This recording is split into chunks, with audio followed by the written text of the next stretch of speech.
Welcome to 21 Questions, the vlog that poses 21 questions to real estate professionals all across Western Washington. I'm excited to have my guest today. He's got his hands in all kinds of projects, deals. He's a guy who's well connected. I'm really excited to be able to share his knowledge with you guys about what he does, what he thinks the market's doing, and where we can expect to go. Jack, welcome to 21 Questions. Appreciate you being here. Bet. Good to meet you. Yeah, you as well. So let's start off things. Let people know, who are you, what do you do, and how long have you been in the industry? I'm Jack Malek. I am formerly a physician's assistant. I practiced for about 20 to 25 years. I was also in hospital administration and have since left 15 years ago to do this. So this is a second career for me in real estate. I chose it. Well, first and foremost, my dad became a land developer out in San Diego. He was a pediatrician, invested in land and property, and recommended I look at it because I was getting a little burned out in the medical industry. So I tried it. I got into it at a time where it was 2007 turning 2008. And everybody said, no shame in going back to the hospital. The truth was, it was the best time to start this business. There are just a lot of the other folks had gone to the wayside. If you weren't really willing to learn the new business, learn the new market, and work it, you just couldn't survive. So for me, it was brand new regardless, real estate in general. I was very fortunate. I did well, and it was, with short sales and that kind of thing. So then move forward. But that's about it. So I've been in it for 15 years, practicing mostly about 13 years. First 2 years I was still at the hospital. But no, it was really something. Awesome. You touched on why you got into it, but what keeps you here? Why do you keep, doing the real estate thing? I'll tell you what, I liked medicine because of the continuing education, because I was always learning. It was stimulating. And I wondered if real estate would be that way, or if it was just a hustle, just a grind. I like service-oriented industry to begin with. I like doing things that are exceptional, things that require, entrepreneurship. So I was drawn to it and to real estate. And honestly, as I got into it, I realized it does take a fair amount of constant, continual learning. So intellectually, it's stimulating. And on a personal level, you're constantly developing or you're out. I mean, there's two ways about it. You're learning the new audiences that are coming in to buy new properties. The millennials now have a whole new culture. I mean, we've all been hearing this for the past 10 years about millennials and texting versus phoning, doing, all the cultural differences. In addition to international clients, that come into play as the economy changes, comes and waxes and wanes. But in particular, it's just really fun to learn culture, learn different people's, styles, learn how to read people and learn how to serve them, make them happy and do something exceptional for them. And then the reward of having them, share your name with someone else and feel fortunate to do it. It's the best feeling in the world, and the money couldn't be better. When you work, you make great money with it. And that's just, how else can you get that kind of reward? There's no other business that really, truly, you work hard, you make it. In the hospital industry, I worked very hard, lots of hours, and I did a lot of pretty interesting things. I even wrote two different hospital systems I worked for. I wrote software for them. I helped lead the teams to develop for the surgical anatomic pathology division, did their systems, wrote the algorithms that were then the format for the programming. And I'll tell you what, you don't get paid for that at all. And so this is very exciting. It's very nice. You can retire with it. And I like that you use the word exceptional, because I think that it's something, people just think a lot of realtors are a dime a dozen, right? But there are people out there like yourself who find it important to make a real lasting impression on people, but that's not easy to do by yourself. So let me ask you, do you have people that you partner with, or do you have a team set up? How do you make that exceptional experience? Absolutely. I'd say first and foremost, it's the choice of going with Windermere. And I'm not trying to give them a shameless plug, but it is a shameless plug. I read the book, The Windermere Way.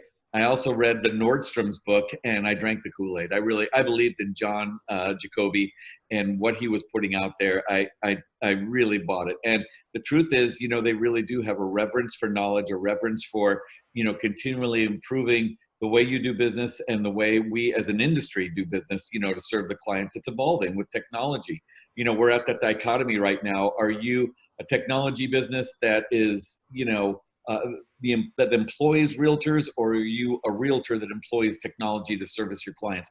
I'm a realtor, and I believe in that people-centric, relationship-centric, and use the technology to service and help improve. So technology and having a company that values that, I think Windermere is really great that way. I think their values for constantly learning, again, great. And the people that work in my office, Greenwood office, fabulous. I love them all. And that's really what supports me. Because honestly, my business it flexes. You know, there's times where I'm just extremely busy. Right now, for example, I think a lot of people are like me. It's exhausting. You're up at dawn, down at dusk, and it's over and over 7 days a week right now. So you make hay while the sun shines. You Yep. take it while it comes, and then when the breaks come, enjoy them. But right now, I have some folks at the office who are very kind. You know, they're not as busy right now. So, and they're excellent brokers, excellent. And they're helping me transaction coordinate. They're helping me with buyers and sellers, make sure that the details get done. The flyer boxes are full. The buyers get in to see the properties. The inspectors get to do the pre-inspects when necessary. It's wonderful. So, you know, and having people that are competent and skilled and that have that passion, that drive that says, hey, you know, we're doing something more than just checking the boxes. We're really, you know, we're connecting with the people that we're working with, and they dig it, both the other brokers and the clients. So Yep. that's my team right now. At some point, I'm not a team guy per se, but I do see the value in serving a client base with more than one person. And with my commercial, I do like commercial work as well, like property assemblages and all the rest. I work with an engineer, and I work with a land development expert. And that's actually quite a treat because I get to learn quite a bit from them, and they enjoy getting connected to the people end of it. You know, when we actually get the families together and we do either a Zoom or we go to a pizza place and everybody's, you know, having fun and chatting. They don't get to see that end often. So it's actually been kind of a fun thing. Yeah, and you have your hand in all kinds of different places.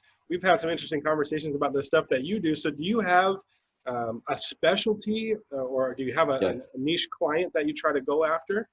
Um, and it's been an evolutionary process. Believe me, you find out what you're good at, you find out what you like, you hope they're the same thing, Yep.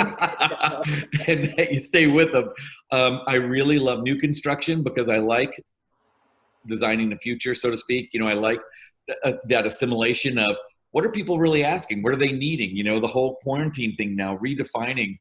And it wasn't any big surprise, but really making a bigger demand for the suburban corridor. You know, some people wanting to work from home, have that space that's dedicated to an office, an extra bedroom for that, an extra bedroom for a little CrossFit space. You know, you don't need an entire gym for an everyday type thing. You need a gym for maybe 2-3 days out of the week, maybe. And the rest you can do on your own. And that's what we're doing, you know, at my home. And, you know, doing that with new construction and starting to build these new shifts, these things that are happening into the new features and benefits of a product.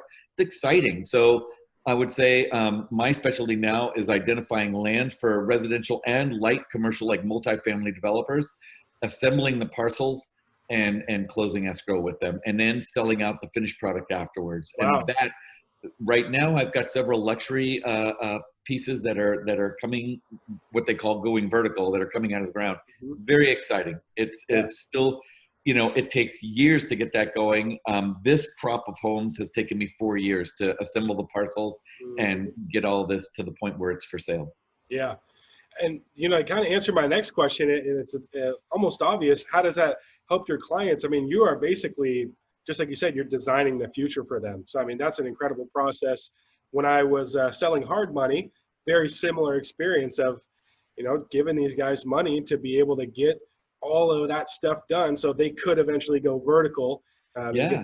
get some longer term financing. So it's an awesome experience. And just like you said, we are helping shape what the next steps of a community are when you. Isn't that exciting? Yeah, yeah. That's something fun to talk about. I mean, residential real estate's really exciting and fun, but honestly, it's just remodels are limited to some degree. Unless you're doing an addition remodel or something really remarkable where you're willing to spend all that extra money because of the location, you're really not getting something that's you know, the new design and the new, you know, the new. So that's going to have a 30-year moving forward look. Mhm. And that to me being a part of that and learning about it and keeping on top of it. And the kind of people that are drawn to that are exciting to me too. They're Yeah. dreamers and they're fun. Yes. And there's a gamble with that. You know, there's some highs and lows, but it's worth it. It keeps the business exciting.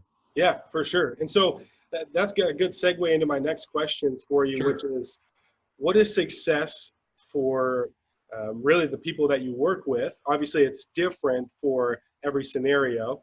Um, what is it where you feel like you've really won for your clients? I feel I've really won for usually for both parties. It's usually a win-win. You never want to do one thing at the expense of the other. But in truth, you know, when you look at building new construction, there is a lot of difficulties today with the municipalities. And the municipalities, quite honestly, they're dealing with their own kettle of fish. I mean, I sit on the Shoreline City Planning Commission, and quite honestly, I know firsthand the kind of, you know, bureaucracy that it takes to get through. It used to be 6 to 12 to maybe 18 months to get a plat developed and go vertical. And then 6 to 9 months to really get the substantial portion of it all built out. Now it's a minimum of 24 months to 36 months. It's no joke. You know, you're dealing with so many more regs and ordinances, and you're getting a lot more people involved, really, because I think we're at the end of that 30-year mortgage cycle. Started at 1950, baby boom, housing boom. 30-year mortgage cycle is predicated on people's life cycles. You know, every 7 years, you get a new cycle: 7-year itch, 7-year promotion, 7-year demotion. 14 years, you're at the point where kids are starting to empty nest, they're going to college, all that. 21 years, same thing, college, all the rest. And then 30 years, end of your career, transitioning into either a home or to a more independent style of living or downsizing, you know. But we're at the end of that 30-year mortgage cycle and the start of a third 30-year mortgage cycle. And with that said, it's important substantially, when you look at where people are at right now mentally, those who are still in their places have a sense of stewardship and ownership of everything around them. So even if you own the property, if you cut a tree or something, it's a personal offense to them. And that's human nature. I've just come to find it. You can get as mad as you want at these people, and we can criticize, and believe me, I've heard some pretty funny comments about how people characterize them. But in truth, they're good human beings. They feel, they have heart, they really care about the neighborhood. And in truth, they really want the best too. It's just that you have to manage those expectations. You have to do things. So if you can try to get, you know, as those people transition out, it gets a little softer, a little easier. But the real win for builders is a fewfold. One of them is they have to buy their profit. Because of these long holding periods, they can't possibly, you know, unless the seller is willing to share in the risk with them by waiting, you know, to close escrow in a 1 to 2 year stroke for that higher dollar, which is buying into future money, a future price, then ultimately the sellers really have to be willing to sell at a price that's reasonable and that is oriented to the dirt. So the preference is to buy someone's home who hasn't done anything to it. You're not paying for improvements that are just going to be mowed down. So you try to find that. You try to get people realistic on the price, and then you try to make some of the terms amenable to them. Free rent, living there, you know, to help transition them. Early money, early release of money, so they can put a down payment on something and again, transition more in a controlled manner and something that has a planned, you know, planned future, planned transition, not just bum rush people. And that's a real help too. So there's a lot of choreography to what goes into a lot of these things, other than just, you know, is it a great piece of dirt and what's it going to be when you finish it out? But I will say there's a lot to be said for multimodal transportation, access to it. You know, what are you looking at? What is the neighborhood like? What are the homes like? What's the pride of ownership? And what can the builder do to complement that or add to it? And then that's a win for them. In truth, really anticipating the market, knowing where it's going to hit, and helping encourage your builders to focus on an area that's worth it like that. What are the earmarks? Schools, parks, you know, community involvement, things like that. That again, that's all feeding into a pride of ownership piece, a trust of, you know, longevity in a community. But those are things that I really like. I like learning a lot more about that and doing a lot more about that. To that end, I take classes in this big data. Big data has become, you know, really reading people through. It's a little creepy to some degree when you look at how it's gathered. They call it bit dust, but they pull all these elements of information about people off of Facebook, LinkedIn, you know, Instagram, all these social media sites, excuse me, and likes, and you try to anticipate, where are their likes, their demands, where are their tastes going? How do we serve them? How do we really do something that wows them? And not just here's what they're saying, but anticipates what they really want in addition to that, and things that they might not have thought about, but it's coming up in the technology, the materials science, the technology that can be added to a home to automate it. It's fantastic. I mean, there's a lot of really exciting new things that are out there, and learning about that and helping support the builder, because some of the builders I work with, boy, I learn a ton from them. They're brilliant. They really are. They really are inventing the future, and being a part of that posse that gets to saddle up and go on to the next one, and find a really exciting place and pitch it to them and say, look, I believe in this place. Look at this place. Look at the folks coming and going. Look at the smiles on their faces. Isn't this a great, anyway, there's a lot to it, and I really love it. I really do. So this next question is going to be tough to answer, but pick whichever one kind of jumps out the forefront of your mind. What is the number one issue you see working with builders on this acquisition planning stuff? How do you mitigate that issue?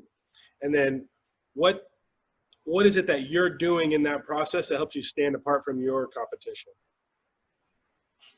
I think I focus on areas that I really know. The light rail corridor, I know it really well, and I've spent time learning it through planning commission and other things. I know what they call the coastal suburbs. I know the history of it. I know why people are drawn here. I know the demographic hasn't shifted in 100 years, and literally it was developed 1907. Was the Highlands, 1927 was Blue Ridge, 1947 was Innisarden and Woodway. All of these had a reason and a purpose, and they're still functioning to this day. Now, trying to open those, open that plan so that it's not so exclusive, so that it's not, the cloistered, kind of narrow-minded in a way, areas that it had been, and something that accommodates the technocrats.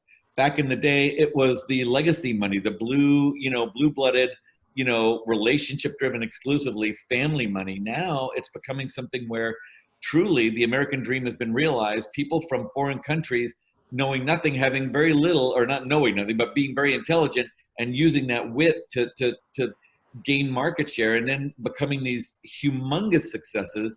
You look at these folks who founded Google, who founded Amazon, who found all these. These are many of them were immigrants or sons and daughters of immigrants, and now fantastic. And they bring with them a whole different perspective, about transparency and wanting a different type of environment, a neighborhood community and stuff, something more open and something just really available to all, and that really does live up to the expectation that it's a fun, great, healthy area to live. So I think for me is really first and foremost, before putting something in front of a developer or a builder, understanding the tenets of that myself, understanding if I were to buy it myself, which I have done some building, I have, just enough to really know what are they looking for? How does it feel when you're sweating it out and you're getting ready, the market's changing before you're finished to bring your product to market? What does that feel like? And lending, when the lending climate changes and everything like that, what are the carrying costs? So being able to analyze it and give a developer or a builder a very full, complete picture of what I'm pitching them, I think that's really important. Being competent enough to go and sit through a pre-app meeting with the city, and then helping answer some of those questions with a little bit of research, doing the low-hanging fruit, inexpensive stuff first. Again, really creating my worth and my value through knowledge. Knowledge is power. Be a knowledge broker, and be someone who's skilled enough to do it efficiently and get it done for other people and save them the time. And then and when I'm talking to them, I'm not just, again, blowing sunshine. It's something where I'm saying, hey, look, man, I've researched it. I really believe in this. You should too. And here's why. And this is what I think we can do with this. It's something special. Or here's something I've been selling to a lot of folks who are coming out north. It's the new crop of millennials who are hitting their 30s, having kids or wanting to have kids. They love the schools and parks. And, here's what they've been asking for and they're not getting. What do you think we can do? I think this particular lot scheme over here really serves that. It'd be a great target for this, stuff like that. And I think also trying to get them, having the relationships that I've built with some of the bigger players, some of the bigger developers, having access to them to speak with the people, the Merlone Guyers, the Trammell Crows, the, you know, the tech money that's filtered into to real estate these days is phenomenal. So that's where I think I bring my value. Knowledge is power. Be a knowledge broker. I'm curious, what kind of changes do you see coming, and how are you going to be able to adapt to that? Are there things that you've already set in motion that you're expecting to change? What are your plans? You know, yeah, I think in total, the plan is to just move faster and bigger, quite honestly, to figure out what's reasonable risk and how to move bigger and faster. One of the things that I've been looking into, in addition to this whole big data, you know, which is exciting, but has yet to really deliver. It's getting there, but we're learning a lot as we go. But I think also new building techniques, these modular homes that are assembled on site but are built off site. So Mod, for example, BLU, Fab Cab, some of these others, where, you know, you're getting these fabulous products. They're going to be able to deliver, I think, a less expensive over the long haul. Right now, they're very expensive, Yeah. but I think over the long haul, that manufacturing process has the potential to really deliver for lower income housing, to creating more of a blend. And I'll just speak shortly to this, but when I lived in Albuquerque, New Mexico, that was my first real career job out of school. When I graduated my master's, I went there, and very exciting. And felt like the middle of nowhere at the time, but boy, it was a very good experience, very wonderful. Quite honestly, you know, the neighborhoods that I lived in were off of Route 66. And they said it was one of the healthiest neighborhoods because there was it wasn't just the demographic. Actually, I was the minority in that area. Being white in that area, I was a minority. And it was the most odd feeling ever because I had come from Connecticut where it was anything but, you know, from you know, where I did my master's, all of a sudden like, wow, and being invited to some of the dinners, the family dinners, to some of the Indian pueblos and things, I can't tell you how privileged and what an honor that was. And to have that feeling of belonging, you know, and it takes a while for them to really see who you are and what you are and decide they'll like you or not. Yeah. It's a little nerve-wracking, and it gave me a perspective. The other thing is, they said the economic mix there was especially healthy, that there was a lot of modeling going on.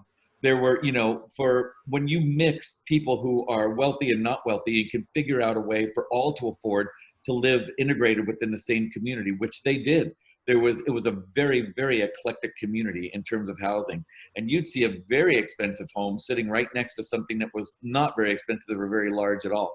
And yet everyone seemed to get along with it just fine. I think that was a very healthy way to live and to grow. And there was a real commitment and stewardship to each other. There was a real taking down of the mystique, the barrier of, you know, having people, again, cloistered in an area where others aren't necessarily welcome. I don't think that's a healthy way to live long term. This is a much bigger scope and bigger picture than I address every day. I hope you know I'm not trying to put myself on some pedestal or something. It's just something that, like they say, I'm aware that it's an issue, it's a problem. Low income housing, it's an issue, it's a problem. And I think it needs to be, you know, there's only so much land to go around. And trying to cloister groups has proven to be an unsuccessful mechanism. Trying to learn and trying to, first, acknowledging that it's an issue. Second, trying to fix that, you know, trying to become part of the solution. That's what I sincerely believe. Yeah, and obviously a huge benefit if we can find a way to make low-income housing not only just affordable, but also worthwhile, right? I mean, we see low-income housing all over the place, and it's sometimes unsafe. They're not really livable. So I think what's coming out with a lot of the modular stuff is incredible. Yeah. Do you see yourself already working with builders on that, or what do you see for the future with that kind of stuff? I think I'm taking it a day at a time. I think the technology isn't quite there. I honestly believe the material science is going to have to come around before some of that really comes around for speed, cost reduction. And the other thing is they're not as easy to remodel. So the longevity of that product concerns me. When you put up something and you can't remodel it very easily, that's an issue, because then you can't adapt to whatever future technologies or future living arrangements become necessary. The more modular a home is, the more longevity it has and the more relevance it'll have to the future generation. Yeah. And I love these Norwegians and what's the other group? There's two groups. excuse me, I think it came from the continent of Africa and from the Scandinavians. And they say, it's not you, it's not your kids, it's your children's children. You need to have that scope, that sense of gaze before you can really become meaningful when you leave this, kick off this planet. Yep. I'm not ready for that yet. But the more gray I get in my hair, the more sensitive I become to it. And I have a kid and he's becoming an adult. And it's like, wow, it's a powerful statement. And that stewardship to the future through our own children and everything, and our neighbors' children, everyone else, like they say, it takes a village. I think that's a great perspective to a lofty goal to have. Yeah. And great words to live by. I think if more of us were doing that more consistently, we'd have a very different world. I think it probably would be a lot better for most of us. Well, I think it's going to happen. I really believe it. And I think the turmoil we're feeling today is going to deliver on it tomorrow. That's my hope. I'm an optimist, and I don't think we're going through this for nothing. Yeah, absolutely. So, Jack, I know for most realtors, the 3% is your fee. But it sounds like, I know with a lot of land deals and development deals, the commission kind of changes a bit there. And you talked about doing some of the pre-up work for your builders. So what does it cost to work with Jack? It's, I'll tell you what, it just depends on each deal, but most deals, first and foremost, I like to be consistent in my pricing simply because I want it to be fair. I don't want one person to feel like they're getting a deal at the expense of other people, or other people to feel like, hey, he's cutting deals with everybody but me and jilting someone. So having a standard in practice is important. I believe in the 3%. I think I earn every bit of it. And every year more that I work in this industry, it's more power to it. Experience is extremely important. It's extremely value added. Survival is another thing. Experience, survival. Surviving through that downturn, having grown, cut my teeth on that, and now getting through these new tumultuous markets, very critical. Knowing what you need to know, knowing the lending climate, seeing the variables and the earmarks to predict what someone should pay or shouldn't pay, or if they should wait or move, quickly. Where, I think that value comes at the price of learning. And learning in this business, there's no Harvard School of Real Estate, not yet anyway. They're working on it. MIT is. They've got a great real estate data division. Yeah, I'm taking a class with them now. It's an online thing. It's not like, I believe me. I'm not the chief mathematician engineering guy, but I'm attracted to it. I love tech, love gadgetry and mechanical stuff. I've always been drawn to it. And it's been a very exciting way to become a part of it through these online courses. But that being said, they are trying to do that. But in truth, in this business, you are as good as your experience leads you to be, and as someone is willing to refer you. If you can't get people to talk good about you because you served them well and worked hard for them, it doesn't matter how many mailers you put out. It doesn't matter how many signs you might have in the ground today. Ain't going to happen for you tomorrow. So that's one thing that was actually, it was a growth thing for me, and I value it highly. And it's an ego stroke of sorts, but it's also a badge of honor, and it feels great. There's no other business like it. Nor is there any business that honors elderly and gray hair like this business. In medicine, you hit 40 and it's like you're an actress or something. And, the bloom is off the rose, and they don't, put that guy in back. Get him a mop and a bucket. Doesn't matter what you did before. It just, they don't want to look at you. It's a very beauty culture driven industry. It has a lot to do with health. Beauty and health have a lot to convey one another. And I'll just tell you, it's really something about this industry.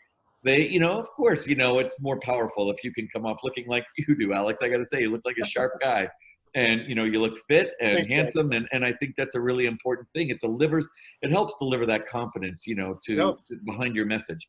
And I try to do that my best.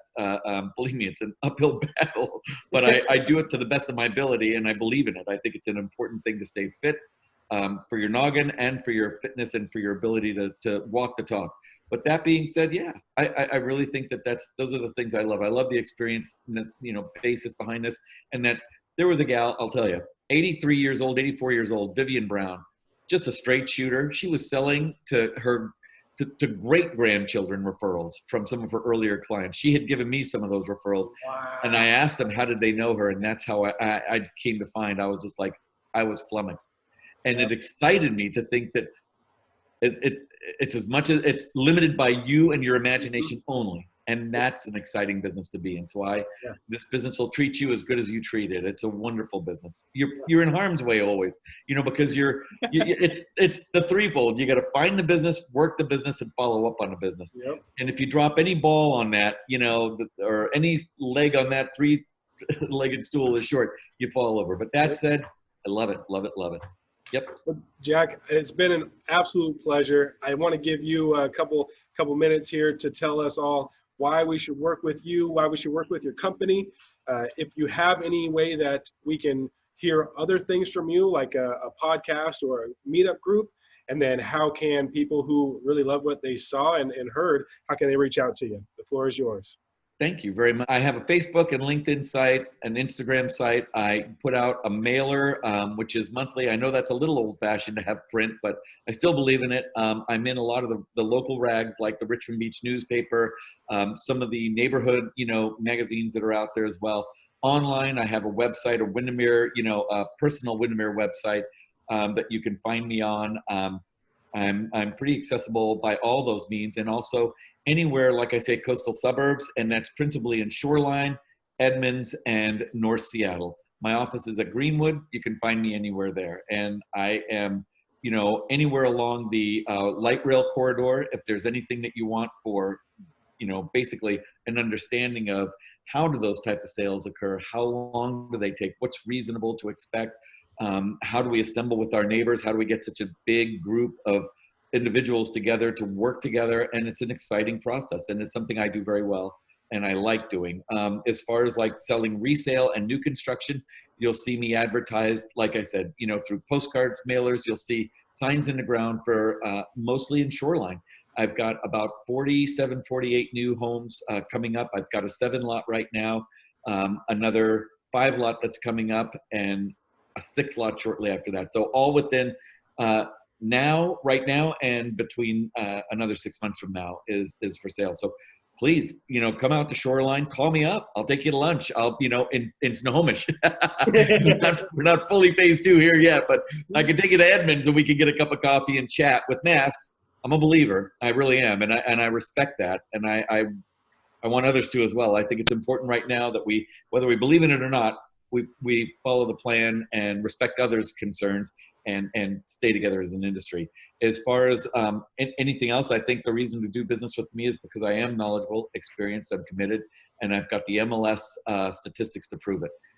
I've between number 1 and number 3 broker for the past 11 years in this locale, and I think that says a lot.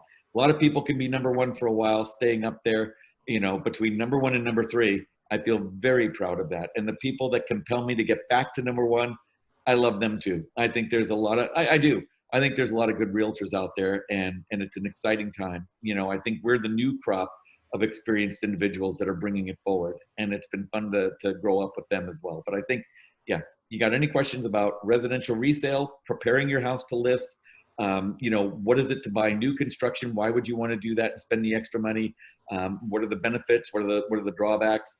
And same thing with trying to go from raw land and up. And for all the apartment builders, I think if they don't already know me, I would really love to get to know some of the newer ones that are coming out here north. A lot of people were hesitant to come north of 145th Street. That was a real, they were hesitant to come north of 85th Street. Yeah, now they're coming north past 145th Street and would love to meet you and help greet you and acquaint you with the area. Jack, I've learned so much in this call. I really appreciate you coming on and answering the 21 questions. You've been real generous with your time, and thank you for making me feel so great. This is very fun. Thank you, Alex. My pleasure, Jack. Yeah. Take care. You too now.